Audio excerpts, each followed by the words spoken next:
నమస్తే. ఆంధ్రప్రదేశ్లో ఒకప్పుడు కాంగ్రెస్ పార్టీ ఓ వెలుగు వెలిగింది. టీడీపీ ఆవిర్భావం వరకు ఆ పార్టీకి తిరుగులేదు. ఆ తర్వాత కూడా అటు అధికారంలోనూ ఇటు ప్రతిపక్షంలోనూ ఆ పార్టీ కొనసాగుతూ వచ్చింది.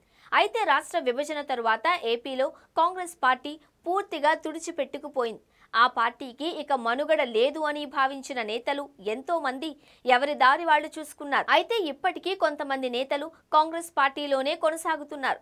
అలా పార్టీని అంటిపెట్టుకుని ఉన్న వాళ్లలో సాకే శైలజానాథ్ ఒకరు. కార్యకర్త స్థాయి నుంచి పిసిసి అధ్యక్షుడి వరకు పనిచేసిన ఆయన ఇప్పుడు వైసీపీలో చేరబోతున్నట్లు వార్తలు అందుకున్నాయి. సాకే శైలజానాథ్ అనంతపురం జిల్లాలో సీనియర్ రాజకీయ నాయకుడు.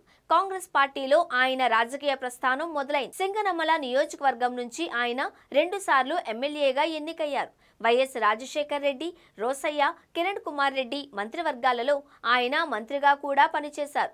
రాష్ట్ర విభజన సమయంలో సమైక్యాంధ్ర కోసం గట్టిగా ఫైట్ చేశారు. అయితే ఉపయోగం లేకుండా పోయింది. రాష్ట్రాన్ని కాంగ్రెస్ పార్టీ విభజించింది. అయినా శైలజానాథ్ మాత్రం అదే పార్టీలో కొనసాగుతూ వచ్చారు. ఆపత్కాలంలో ఆ పార్టీ రాష్ట్ర పగ్గాలు కూడా చేపట్టి ముందుకు నడిపించారు. రాష్ట్రం విడిపోయి 10 ఏళ్లైనా కాంగ్రెస్ పార్టీ పరిస్థితి మాత్రం మెరుగుపడలేదు. ప్రస్తుతం వైఎస్ రాజశేఖర్ రెడ్డి కుమార్తె షర్మిల పిసిసి చీఫ్ గా ఉన్నారు.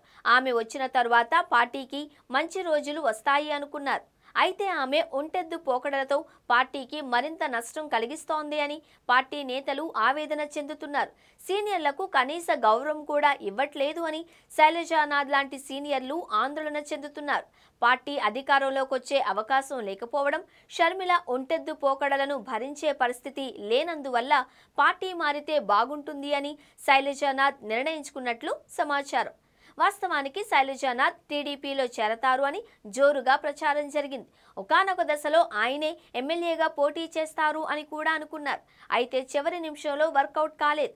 అయితే ఇప్పుడు టీడీపీలోకి వెళ్లే దారులు మూసుకుపోయాయి. అందుకే వైసీపీలో చేరాలి అని శైలజానాథ్ నిర్ణయించుకున్నారు అని ఆయన సన్నిహితులు చెబుతూ ఉన్నారు.